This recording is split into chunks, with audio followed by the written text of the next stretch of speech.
आइए सम्राट चंद्रसेन के मंत्रिमंडल के बाकी मंत्रियों से मिलते हैं। महागुरु आचार्य के बाद दूसरे नंबर की पदवी विदेश मंत्री भूमित रावल की है, जिसका काम पड़ोसी राज्यों से तालमेल बनाकर रखने का है। राज्य के सारे जासूस भूमित रावल के लिए काम करते हैं। हर राज्य में कब कितनी शक्तियां और वित्तीय स्थिति अच्छी या बुरी चल रही है, सारी खबर भूमित रावल को होती है। भूमित रावल एक छोटे से परिवार से आता है जिसने तरक्की करते हुए राजमहल में अपनी पदवी हासिल की थी। भूमित रावल की महत्वाकांक्षा यही नहीं रुकी थी, बल्कि वो खुद को एक दिन चंद्रसेन की गद्दी पर देखना चाहता था। ये बात सिर्फ और सिर्फ भूमित रावल के सीने में ही दफन है। वो शुरू से ही सिर्फ इसी फिराक में लगा हुआ है कि कब दूसरे राज्य के राजाओं के साथ मिलकर चंद्रसेन की गद्दी को हथिया ले। भूमित रावल एक गिरगिट की तरह है जो कभी भी कुछ भी कर सकता है और किसी भी तरफ पलट सकता है। भूमित रावल की बात करने की शैली बहुत ही कोमल और आदर भरी भावना की होती है और बुद्धि से वो उतना ही चालबाज और खतरनाक इंसान है। तीसरी पदवी पर वित्त मंत्री विवेक धनराज हैं, जिनके सामने शनाया ने बलराज को मौत के घाट उतारा था और जिसने शनाया को खुफिया रास्ते से भगा दिया था। विवेक धनराज भी अपनी असली मंशा और भावनाओं को छुपाने में बेहद माहिर है। दिखने में तो चंद्रसेन का वो बहुत ही वफादार लगता है और चंद्रसेन भी उसके काम से बहुत खुश रहता है, लेकिन अंदर ही अंदर विवेक धनराज की भावना प्रजा से जुड़ी हुई है। विवेक धनराज समस्त राज्य में वित्तीय व्यापार और विकास से जुड़ी हर प्रतिक्रिया के लिए उत्तरदायी है। विवेक धनराज के कारण ही शाही खजाने का कुछ अंश प्रजा के काम आ जाता है, जिससे उनका कल्याण हो पाता है। और आखिर में आते हैं रक्षा मंत्री भूषण सिंह, जिसको अपनी गद्दी से बेहद प्यार है और चंद्रसेन की हर हाँ में वो हाँ मिलाता है। भूषण सिंह को सिवाय अपने पद के अलावा कुछ भी दिखाई नहीं देता। आज बलराज सिंह की मौत के बाद सारे सवाल भूषण सिंह पर ही उठने वाले थे। बैठक शुरू होते ही चंद्रसेन सीधा भूषण सिंह से कहता है, सुबह होने से पहले इस तख्त पर या तो बलराज के कातिल का सर चाहिए या फिर तुम्हारा सर यहीं पर पड़ा होगा। यह सुनते ही भूषण सहम जाता है और कहता है, महाराज। लेकिन चंद्रसेन उसे सीधा हाथ दिखाकर कुछ कहने से रोक देता है। तभी भूमित रावल अपनी राजनीतिक भाषा में चंद्रसेन को इशारा करते हुए कहता है, महाराज, वो सिपाही चाहे जो भी कहे, लेकिन बिना किसी अंदर के आदमी की मदद के वो लड़की ऐसा काम कर ही नहीं सकती। कुंवर बलराज पर हमला करना तो दूर, वो एक मक्खी तक मार नहीं सकती। जरूर राजमहल के अंदर किसी गद्दार ने उसकी मदद की है, और बिना रक्षा कवच को भेदे कुंवर बलराज को कोई छू भी कैसे सकता है। महागुरु और विवेक धनराज चुपचाप सुन रहे होते हैं और भूषण सिंह अपने बचाव में कहता है, सब जानते हैं कि यहाँ पर महाराज की सेवा कौन सच्चे मन से करता है और राजनीति कौन करना जानता है। आप जो भी कहना चाहते हैं साफ साफ कहिए रावल। मैं समझता हूं कि रक्षा मंत्री के रूप में आज मैं पूरी तरह से असफल रहा हूं। तभी चंद्रसेन चिल्लाकर बोलता है, तुम्हारी असफलता की कीमत मेरे बेटे ने चुकाई है। इससे आगे एक शब्द भी और बोला तो मैं सुबह होने का इंतजार नहीं करूंगा। तुम्हारा सर अभी के अभी इसी वक्त कट के यहां सामने गिरेगा। भूषण सिंह पूरी तरह से घबराकर चुप हो जाता है और कहता है, क्षमा करें महाराज, मैं उस कातिल को और उसकी सहायता करने वाले अपराधी को सुबह होने से पहले आपके समक्ष लाकर खड़ा कर दूंगा। चंद्रसेन बिना कुछ बोले कुर्सी से खड़ा होता है और बाकी के मंत्री भी खड़े हो जाते हैं। चंद्रसेन और उसके पीछे सारे मंत्री कक्ष से बाहर चले जाते हैं, लेकिन विवेक धनराज वहीं रुक जाता है और कुर्सी पर भूषण सिंह को भयभीत होकर बैठे देखकर लौट आता है और साथ वाली कुर्सी पर बैठ जाता है। विवेक धनराज भूषण सिंह के हाथ को देखता है जो कांप रहे हैं। विवेक धनराज भूषण सिंह के हाथ पर हाथ रखता है और सद्भावना के भाव से कहता है, जो भी हुआ है वो सही नहीं हुआ है। तुम्हारे साथ अन्याय हो रहा है, लेकिन गलती तुम्हारी नहीं है। भूषण सिंह एक झूठी हंसी हंसकर कहता है, तुम कब से मेरे साथ हो रहे अन्याय की चिंता करने लगे? तुम्हारा नहीं, मैं अपना सोच रहा हूं। धनराज जवाब देता है, हो सकता है कल को ऐसी स्थिति में मैं पड़ जाऊं और बिना दोष के मुझे सजा सुना दी जाए, जैसे वक्त आने से पहले ही तुम्हें सुना दी गई। बस इसी सद्भावना की वजह से सोचा तुमसे दो बातें कर लूं। वैसे तुम्हें क्या लगता है कौन हो सकता है इसके पीछे? भूषण सिंह धनराज को गौर से देखता है और जवाब देता है, तुम और कौन? धनराज जोर से हंसता है और कहता है, फिर तो इस स्थिति में तुम्हारा एक भी साथी नहीं है मित्र। तुम्हें अच्छे से पता है कि इस मंत्रिमंडल में अगर सच और धर्म की बात कोई करता है तो वो सिर्फ मैं हूं। बाकी सब तो पोपट की तरह राजा की हाँ में हाँ मिलाते हैं। हालांकि मुझे बात कहने के लिए भी सूली पर चढ़ाया जा सकता है। खैर छोड़ो, मैं चलता हूं। धनराज उठकर जाने लगता है। भूषण सिंह उसे रोकता है, रुको, माफ करना, मेरा इस वक्त दिमाग सही से काम नहीं कर रहा है, इसीलिए किसी की बात भी अच्छी नहीं लग रही है। धनराज कहता है, मैं समझ सकता हूं। भूषण सिंह कहता है, तुम सच और धर्म की बात करते हो, तुम्हें लगता है कि चंद्रसेन को इस सबसे कुछ फर्क पड़ने वाला है? तुम बताओ, तुम्हें किसी पर शक है? धनराज कहता है, तुम्हारी दुश्मनी किससे हो सकती है इसका मुझे ज्ञान नहीं, लेकिन जब भी मैं ऐसी स्थिति में पड़ता हूं तो मैं अपनी आंखें बंद करके अपने सबसे बुरे शत्रु की प्रतिमा देखना चाहता हूं। जो चेहरा सामने आता है मैं उसी को मान लेता हूं। भूषण सिंह थोड़ी देर हवा में टकटकी बांध कर कुछ सोच रहा होता है, मानो वो भी अपने शत्रु की प्रतिमा को सोच रहा हो। और वो कहता है, उसके बाद क्या करते हो? धनराज कहता है, जो भी ठीक लगे करता हूं, किसी चीज की परवाह नहीं करता। भूषण सिंह कहता है, अगर मेरा फैसला गलत निकला तो? अगर मैंने किसी गलत आदमी के साथ कुछ गलत कर दिया तो? धनराज हंसता है और कहता है, तुम्हें ऐसा लगता है कि सही गलत की परवाह करके कोई फर्क पड़ने वाला है तुम्हारी अभी की स्थिति पर? भूषण सिंह थोड़ा देर चुप रहकर बोलता है, मुझे पता है किसका काम है। धनराज फौरन जवाब देता है, मुझे नहीं जानना उस शख्स का नाम। हाँ, इंसान जरूर हो सकता है। एक रक्षा मंत्री होने के नाते तुम्हारे तजुर्बे को चुनौती तो मैं नहीं देना चाहूंगा। भूषण सिंह थोड़ी देर सोचता है, फिर बोलता है, मुझे आंखों के सामने भूमित रावल दिखाई दे रहा है। धनराज झट से कहता है, मैंने कहा ना मुझे नहीं जानना है।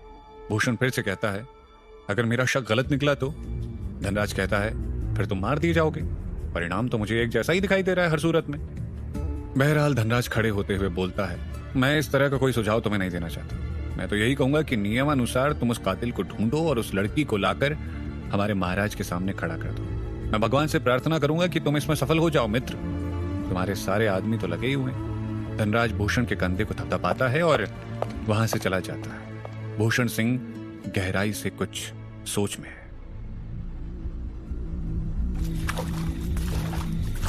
शनाया गुफा से बाहर निकलती है। वो सर से पैर तक पानी में भीग चुकी है। गुफा के अंदर उसे पानी में कई बार गोते लगाकर बाहर निकलना पड़ा। बाहर आते ही वो अपने आप को एक घने जंगल में पाती है। पीछे पलटकर देखती है तो एक पूरे कस्बे जितना बसा हुआ राजमहल दिखाई देता है। आसमान छूती मीनारें दिखाई देती हैं। राजमहल में अभी भी भगदड़ मची हुई है। कातिल की तलाश में लगातार घुड़सवार की टोली निकल रही है और राजमहल के ऊपर लगा घंटा अभी तक बज रहा है। उन्हीं घुड़सवारों में से एक टोली शनाया की तरफ से गुजरती है। शनाया जल्दी से मिट्टी के ढेर के नीचे बैठकर खुद को छिपाती है और घुड़सवार वहां से निकल जाते हैं। नीचे दुबक कर बैठे बैठे शनाया राहत की सांस लेती है। सांस थोड़ी काबू में आने के बाद शनाया आसपास के माहौल को महसूस करती है। भले ही उसे थोड़ी देर के लिए राहत की सांस मिली हो, लेकिन उसकी घबराहट अभी तक शांत नहीं हो पा रही थी। जिंदगी में पहली बार शनाया ऐसे हालात का सामना कर रही थी जिसके लिए उसको कोई ट्रेनिंग नहीं मिली थी। इस बार ना ही उसके पास कोई टारगेट था, ना ही कोई असाइनमेंट। थोड़ी ही समय में वो एक सुरक्षाकर्मी से एक मुजरिम बन चुकी थी, वो भी ऐसी दुनिया की जहां का नियम कानून उसकी दुनिया से बिल्कुल अलग था। शनाया ने अपने आप को इससे ज्यादा अकेला पहले कभी नहीं पाया। वो अपने आस्तीन के कपड़े को उठाकर हाथ पर बने निशान को गौर से देखती है और उस पर हाथ फेरती है। यह हूबहू वैसा ही निशान है जो उसके हाथ पर बना था। शनाया बचपन से ही इस निशान के बारे में खेल खेल में अजीब अजीब कहानियां बनाया करती थी। उसे एकदम से अपने स्कूल के दिनों की बात याद आ गई, जब वो किंडरगार्टन में पढ़ा करती थी। उसकी छोटी सी दोस्त ने उसके हाथ पर बने निशान को देखकर पूछा था, यह कैसा निशान है? शनाया ने अपनी सुपर गर्ल होने की एक नई कहानी गढ़ दी। शनाया अपनी सहेली से कहती है, इस निशान का मतलब यह है कि मैं एक सुपर गर्ल हूं। उसकी सहेली पूछती है, तो फिर तुम्हारी सुपर पावर्स क्या हैं? छोटी शनाया जवाब देती है, अभी आई नहीं है पागल, जब मैं बड़ी हो जाऊंगी ना तब आ जाएंगी मेरे अंदर। उसकी दोस्त पूछती है, फिर तू उससे क्या करेगी?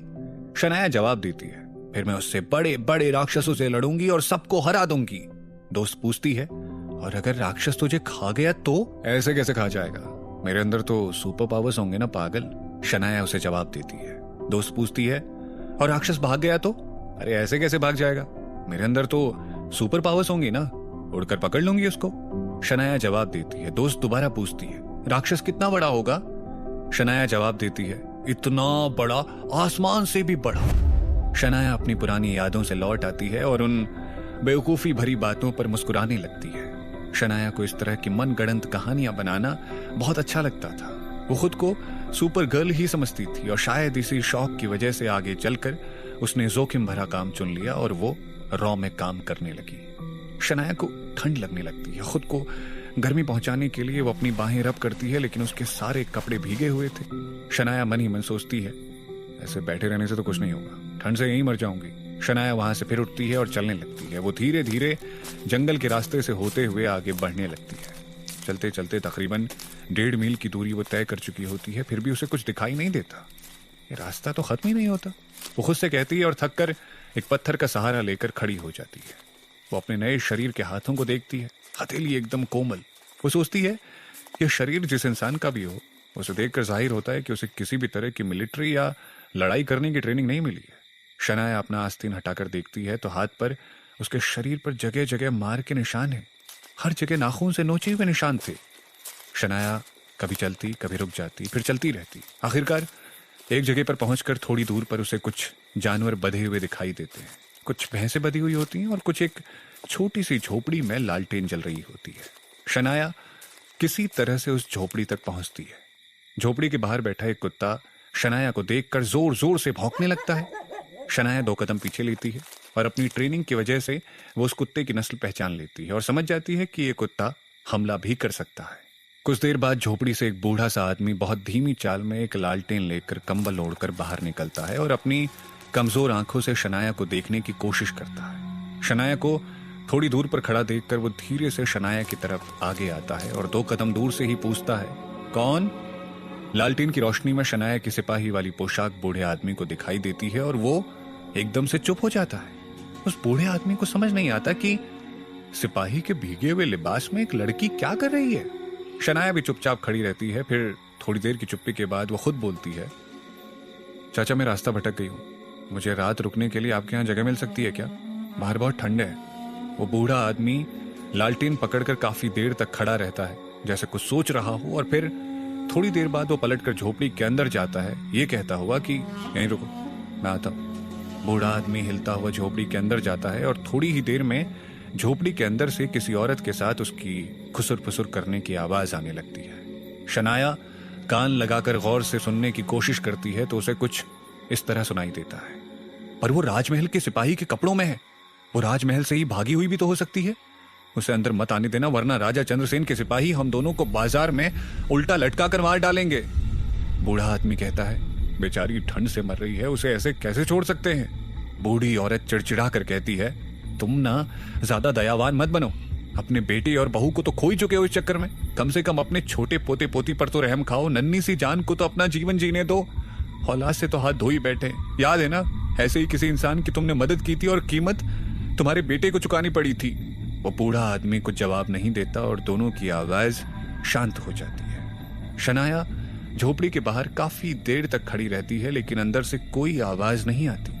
झोपड़ी के अंदर से आने वाली लालटेन की रोशनी भी थोड़ी देर बाद कम हो जाती है। शनाया फिर भी वहां काफी देर तक खड़ी रहती है, लेकिन आखिरकार उसे भी समझ आ जाता है कि शायद कोई बाहर नहीं आने वाला। शनाया पलटकर वहां से जाने लगती है।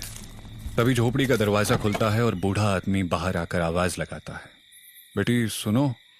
शनाया पलटती है।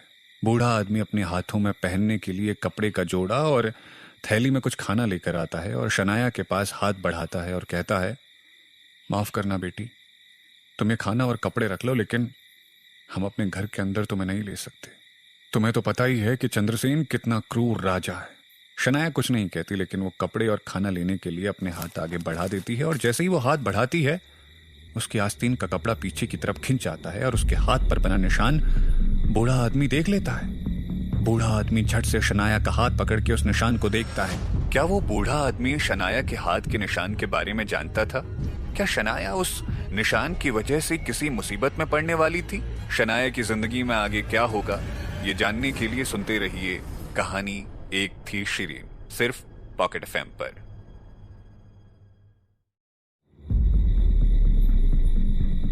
शनाया के हाथ पर बने निशान को देखकर उसकी आंखें फटी की फटी रह जाती हैं और कहता है, ये निशान? शनाया जवाब देती है, ये तो बचपन से मेरे हाथ पर है। वो बूढ़ा आदमी शनाया को हाथ से पकड़कर खींचता हुआ सीधा झोपड़ी के अंदर ले आता है। झोपड़ी के अंदर घुसते ही शनाया को वहां पर एक बूढ़ी औरत, कोने में 2 छोटे बच्चे दिखाई देते हैं। एक छोटा सा लड़का और एक लड़की दोनों दुबक कर बैठे होते हैं। शनाया के अंदर घुसते ही बूढ़ी औरत भड़क जाती है और चिल्लाते हुए कहती है, ये क्या कर रहे हो? तुम्हारा दिमाग खराब हो गया है क्या? बूढ़ा आदमी जल्दी से उसे चुप रहने का इशारा करता है और शनाया के हाथ पर बने निशान को उसे दिखाता है। बूढ़ी औरत को भी वो निशान दिखते ही मानो झटका सा लगता है और अपने मुंह पर वो हाथ रख लेती है और उसकी भी आंखें हैरानी से बड़ी हो जाती हैं। दोनों मिलकर शनाया को चारपाई पर बिठाते हैं। बूढ़ा आदमी धीमी आवाज में पूछता है, जिज्ञासा, आपने पहले क्यों नहीं बताया कि ये आप हैं? शनाया समझ नहीं पाती कि उसे जवाब क्या देना चाहिए। दूसरी तरफ राजमहल में भूमित रावल अपने शयन कक्ष में अपनी पत्नी के साथ बिस्तर में नग्न अवस्था में लेटा है और शराब पी रहा है। पत्नी उससे पूछती है, क्या ये बात सच है? क्या सच में जिज्ञासा ने बलराज को मार दिया? भूमित रावल पूछता है, तुम्हें क्या लगता है? पत्नी जवाब देती है, मुझे तो बिल्कुल नामुमकिन लगता है। जिज्ञासा का बलराज को मारना यानी किसी चींटी का हाथी को मार देना। भूमित रावल कहता है, लेकिन वो सिपाही तो ऐसा ही बोल रहा है, और सिपाही तो वही बोलेगा जो रक्षा मंत्री उसको बोलने को कहेगा। वो ठीक वही कहानी बनाएगा जो भूषण सिंह उसे बनाने को कहेगा। पत्नी कहती है, आप सही कह रहे हो सकता है इसके पीछे भूषण का ही हाथ हो, पर वो ऐसा करेगा किस लिए?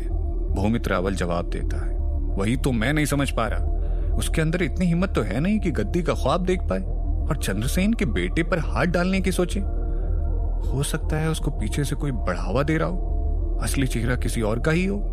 पत्नी कहती है, विवेक धनराज हो सकता है, लेकिन भूमित रावल को विश्वास नहीं होता। वो कहता है, विवेक धनराज उस तरह से सोच भी नहीं रखता। वो एक सत्यवादी है और राजा के सबसे लाडले महागुरु तो पहले ही कब्र में पैर लटकाए बैठे हैं। उनका ना आगे कोई है और ना कोई पीछे। पत्नी कहती है, सही बात है, इस पूरे साम्राज्य में कोई ऐसा है ही नहीं जो चंद्रसेन से लोहा लेने की सोचे। आखिर उस राक्षस से गद्दी लेने की कौन सोच सकता है? किसी में इतनी हिम्मत भी तो होनी चाहिए। भूमित रावल अपनी पत्नी को देखकर मुस्कुराता है और कहता है, तुम्हें क्या लगता है कौन हो सकता है वो? पत्नी थोड़ी देर उसकी आंखों में देखती है और पूछती है, आप मुस्कुरा क्यों रहे हैं? कहीं ये सब आपके कहने पर तो नहीं हुआ? भूमित रावल कहता है, नहीं, मेरा तरीका शस्त्र नहीं, राजनीति है।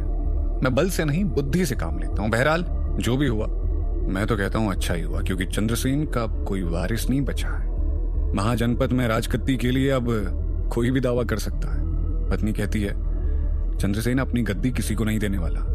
आपको ऐसा लगता है कि वो कभी ऐसा करेगा? उस गद्दी के लिए उसने अपने माँ बाप और भाई बहन तक को जान से मार दिया। वो राक्षस सत्ता के लिए किसी भी हद तक जा सकता है, किसी अपने को भी मौत के घाट उतार सकता है। भूमित रावल शराब की घूंट पीते हुए कहता है, और मैं भी। भूमित रावल की पत्नी अपने पति की आंखों में दृढ़ निश्चय देखती है और उसे थोड़ा डर भी लगने लगता है। भूमित रावल शराब पीता रहता है, तभी दरवाजे पर कोई दस्तक देता है। भूमि रावल की पत्नी उठकर जाती है और दरवाजे पर किसी सेवक से बात करके वापस आती है और भूमित रावल को बताती है, महाराज आपको बुला रहे हैं। भूमित रावल थोड़ा सोचता है और कहता है, इस समय क्या काम हो सकता है? बीवी भी यही सोच रही होती है। दूसरी तरफ झोपड़ी में शनाया अपने कपड़े बदल चुकी है। बूढ़े चाचा ने शनाया को जिज्ञासा के बारे में और उससे जुड़ी हर भविष्यवाणी के बारे में शनाया को बता दिया है, लेकिन शनाया को अभी भी उन सारी बातों पर पूरी तरह विश्वास नहीं हो पाता। बूढ़े चाचा उससे पूछते हैं, लेकिन जिज्ञासा, ये सारी बातें तो आपको पहले से ही पता थी, है ना? कहीं ऐसा तो नहीं कि आपने अपनी याददाश्त खो दी है? शनाया मनी मन सोचती है कि वो इतनी सारी उलझी हुई बातें बूढ़े आदमी को समझा नहीं पाएगी, इसीलिए वो उसकी हाँ में हाँ मिला देती है और कहती है, हाँ चाचा, शायद मेरी याददाश्त खो चुकी है, मुझे कुछ याद नहीं कि मेरे साथ क्या क्या हुआ है। बूढ़ा आदमी एक उदासी भरी आवाज में कहता है, मुझे बहुत दुख है बेटा कि तुम्हें बचपन से लेकर आज तक इतनी सारी पीड़ाओं का सामना करना पड़ा। कोई इंसान सोच भी नहीं सकता कि तुम्हारे ऊपर क्या बीती होगी, हर दिन तुमने उस जहन्नुम में कैसे बिताए होंगे। शनाया अपने हाथ पर नाखून से नोचे हुए घावों को देखती है और कहती है, सही बात है, बेचारी क्या क्या सह चुकी है। बूढ़ा आदमी समझ नहीं पाता कि शनाया क्या बोल रही है और शनाया से पूछता है कि आगे वो क्या करना चाहती है। जिज्ञासा, आगे आपकी क्या आज्ञा है, हमें बताइए। जिस तरह से भी हो पाएगा हम आपकी पूरी मदद करेंगे। चाचा एक उम्मीद भरी नजर से शनाया को देखकर पूछते हैं। शनाया जवाब देती है, मुझे कोई मदद नहीं चाहिए चाचा, मुझे बस उस परछाई वाले आदमी को ढूंढना है जिसने मेरे साथ ये सब किया है। ये सारा रायता उसी का फैलाया हुआ है, उसी ने मुझे यहाँ लाकर पटका है। बस साला एक बार मिल जाए ना, गर्दन मरोड़ दूंगी उस कमीने की। बूढ़े चाचा को कुछ समझ नहीं आता और वो कहता है, कैसा परछाई वाला आदमी? हम कुछ समझे नहीं जिज्ञासा। शनाया चुप हो जाती है और कोई जवाब नहीं देती। तभी झोपड़ी के बाहर बैठा कुत्ता फिर एक बार जोर जोर से भौंकने लगता है और साथ ही कुछ घुड़सवारों की आवाज आने लगती है। बूढ़ा चाचा और उसकी पत्नी दोनों ही सहम जाते हैं। बूढ़ा आदमी शनाया से कहता है, जिज्ञासा आप यहीं रहना, मैं देख कर आता हूँ। बूढ़ा आदमी बाहर जाता है और बाहर आते ही देखता है कि राजा के कुछ सिपाही अपने घोड़े से उतरते हैं और भौंकते हुए कुत्ते को अपनी तलवार से मारकर शांत कर देते हैं। बेचारा बूढ़ा कुछ कह नहीं पाता और कहता है, प्रभु उसको रहने देते, बेचारा बेजुबान जानवर था। वो सिपाही आगे आता है और बूढ़े आदमी से कहता है, तो उसकी जगह तुझे मार दूं? तेरी तो जुबान भी है, चल हट सामने से। वो सारे सिपाही अंदर घुसते हैं। बूढ़ा आदमी जल्दी से उनके पीछे पीछे अंदर आता है और कहता है, प्रभु बताइए तो बात क्या हो गई? सिपाही अंदर घुसते ही देखता है एक कोने में बूढ़ी औरत दोनों बच्चों को लेकर दुबक्कर सहमी हुई बैठी है। उसकी आंखों में डर साफ नजर आ रहा है। वो डर के मारे कांप रही है। सैनिक रसोई की तरफ घुसने लगता है तो बूढ़ा आदमी झट से उसके सामने आकर रास्ता रोक देता है और कहता है, मालिक क्या बात है, आप हमें बताइए, हम आपकी सहायता करेंगे। सिपाही गुस्से से तिलमिला उठता है और कहता है, बुढ़े तेरी हिम्मत कैसे हुई मेरा रास्ता रोकने की? और अपनी तलवार निकालकर वो बूढ़े आदमी पर चलाता है और तभी एक हाथ उसकी तलवार को रोक देता है और जिज्ञासा के रूप में शनाया सबके सामने आ जाती है। शनाया को देखते ही वो सारे सिपाही अपने अपने हथियार निकाल लेते हैं, लेकिन तब तक बहुत देर हो चुकी होती है। शनाया 2 सिपाहियों की गर्दन पर वार करके उन्हें घायल कर देती है। तीसरे की तलवार छीनकर उसके घुटने पर गिरा देती है। बाकी बचे 2 सिपाही अपनी तलवार पकड़ के खड़े रहते हैं और डर के मारे आगे नहीं आते। जिसकी गर्दन पर तलवार लगी होती है वो सिपाही दोनों सिपाहियों से बोलता है, जल्दी यहाँ से भागो और राजमहल में जाकर खबर करो। वो दोनों सिपाही वहां से भागते हैं। शनाया को सिपाही कहता है, अब तुम नहीं बच पाओगे जिज्ञासा, तुमने कुंवर बलराज को मारा है, तुम्हारी मृत्यु निश्चित है। शनाया उसका गला रेतते हुए कहती है, जा ऊपर तेरे बलराज को बात बता। सिपाही की लाश वहीं गिरती है और शनाया उन दोनों सिपाहियों के पीछे भागती है, लेकिन तब तक बहुत देर हो चुकी होती है। वो दोनों सिपाही घुड़सवारी करते हुए काफी दूर निकल जाते हैं। शनाया एक सिपाही की लाश से खंजर निकालकर बहुत ही तेजी से फेंकती है। चांदनी रात में उसका निशाना इतना सटीक बैठता है कि खंजर उनमें से एक सिपाही की पीठ पर जाकर लगता है और 100 मीटर की दूरी पर जाकर वो अपने घोड़े से गिर जाता है, लेकिन एक सिपाही वहां से भाग निकलने में कामयाब हो जाता है। शनाया झोपड़ी के अंदर वापस आती है। बूढ़ा आदमी, उसकी बीवी और दोनों बच्चे डर के मारे सब कांप रहे होते हैं। बूढ़ा आदमी अचंभे में शनाया से पूछता है, जिज्ञासा आपने कुंवर बलराज को मार दिया? क्या आपके अंदर वो शक्तियां आ गई जिसकी भविष्यवाणी हुई थी? शनाया बिना कुछ सुने अपने कटे हुए हाथ को एक कपड़े से बांधते हुए एक थैला लेकर कुछ खाने का सामान रखती है और वहां से बाहर निकलने की तैयारी करने लगती है। बूढ़ा आदमी दोबारा शनाया से पूछता है, जिज्ञासा हमें बताइए, क्या वो सिपाही जो बात कह रहा था वो सच है? क्या सच में आपने कुंवर बलराज को मार गिराया? शनाया एकदम से रुककर दोनों हाथों से उस बूढ़े आदमी का कंधा पकड़ती है और समझाते हुए कहती है, देखो चाचा, मैं आपकी फीलिंग समझ सकती हूँ, लेकिन मैं कोई योद्धा वोद्धा नहीं हूँ। बलराज अपनी जान से हाथ धो बैठा क्योंकि उसने मेरी इज्जत पर हाथ डाला था। वैसे मेरा उससे कुछ पर्सनल नहीं था और आप लोग भी यहाँ से निकल लो, क्योंकि वो लोग मुझे ढूंढते हुए यहाँ तक आएंगे और आप लोगों को भी नहीं छोड़ेंगे। यहाँ पर जो कुछ भी हुआ उसके लिए मैं आपसे माफी मांगती हूँ। मेरी वजह से आप लोगों को ये सब देखना पड़ा।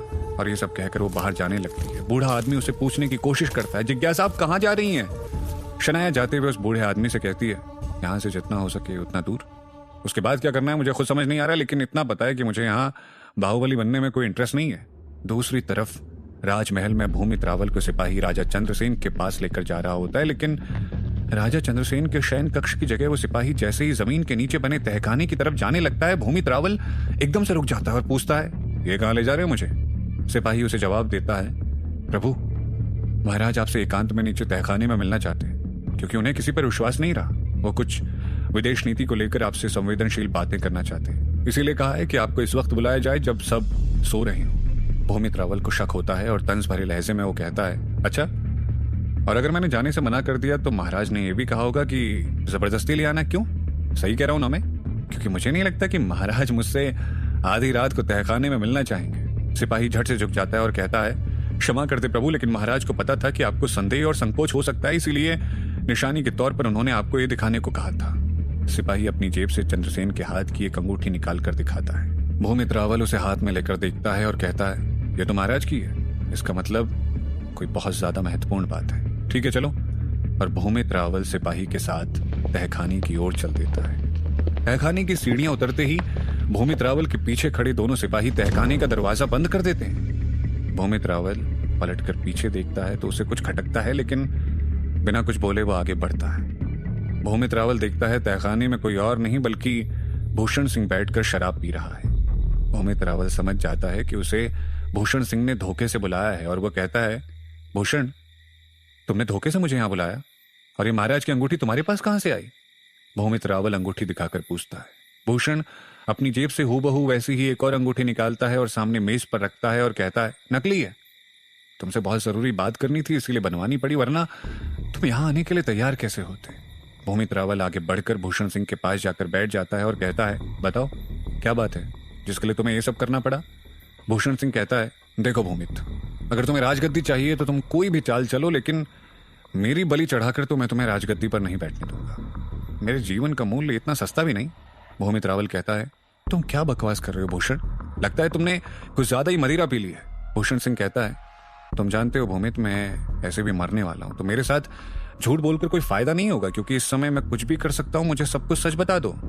भूमित रावल कहता है, तुम कैसा सच जानना चाहते हो? भूषण सिंह जवाब देता है, मुझे पता है कि बलराज को उस लड़की ने नहीं मारा। ऐसा मुमकिन हो ही नहीं सकता। इसके पीछे तुम्हारे अलावा और किसी का हाथ हो नहीं सकता। भूमित रावल कहता है, अच्छा, लेकिन वहां पर जो कुछ भी हुआ वो तो तुम्हारे आदमी ने ही देखा था अपनी आंखों से। तुम्हारे सिपाही ने तो सारी गवाही दी थी ना? भूषण एक कोने की तरफ इशारा करते हुए कहता है, तुम्हारे कहने का मतलब वो सिपाही जो तुम्हारे लिए काम कर रहा था। भूमित रावल कोने में देखता है तो उस सिपाही की लाश वहां पड़ी होती है। भूमित रावल पलटकर भूषण को कहता है, वो मेरा आदमी नहीं था। भूषण, तुम मौत के डर से पागल होकर कुछ भी किए जा रहे हो। भूषण सिंह हंसता है और कहता है, हो सकता है कि मैं पागल हो रहा हूं, लेकिन मुझे सिर्फ इतना समझा दो कि उस लड़की ने आखिर बलराज को मारा कैसे होगा। तुम्हारे पास इसका क्या उत्तर है? क्योंकि चंद्रसेन को तो लगता है कि इसके पीछे मेरा हाथ है। मैंने ही किसी की मदद की और मुझे लगता है कि इसके पीछे तुम्हारा हाथ है। तो इससे पहले चंद्रसेन मुझे मारे, मैं खुद तुम्हें मार दूंगा। भूमित रावल कहता है, तुम बहुत बड़ी गलती कर रहे हो भूषण। भूषण खड़ा होता है और कहता है, कोई बात नहीं, गलती चाहे कितनी भी करूं, मौत की सजा तो एक ही बार मिलती है। और वो एक सिपाही से इशारा करता है कि सिपाही आगे बढ़कर भूमित रावल का हाथ पकड़ता है और मेज पर रखकर अपनी कटार से उसकी एक उंगली काट देता है। भूमित रावल दर्द से चिल्ला उठता है। भूषण सिंह बहुत ही आराम से कहता है, ये तहखाने की दीवारें भी बहुत लाजवाब बनवाई हैं किसी ने। इंसान चाहे जितना भी जोर से चिल्ला ले, आवाज बाहर नहीं जाती। भूमित रावल दर्द से कराहता है और भूषण से कहता है, मेरा विश्वास करो भूषण, मैं सच कह रहा हूं, इसके पीछे मेरा कोई हाथ नहीं है। भूषण पूछता है, तुम नहीं हो तो कौन हो सकता है? भूमित रावल झट से जवाब देता है, विवेक धनराज। भूषण कहता है, ऐसा कैसे?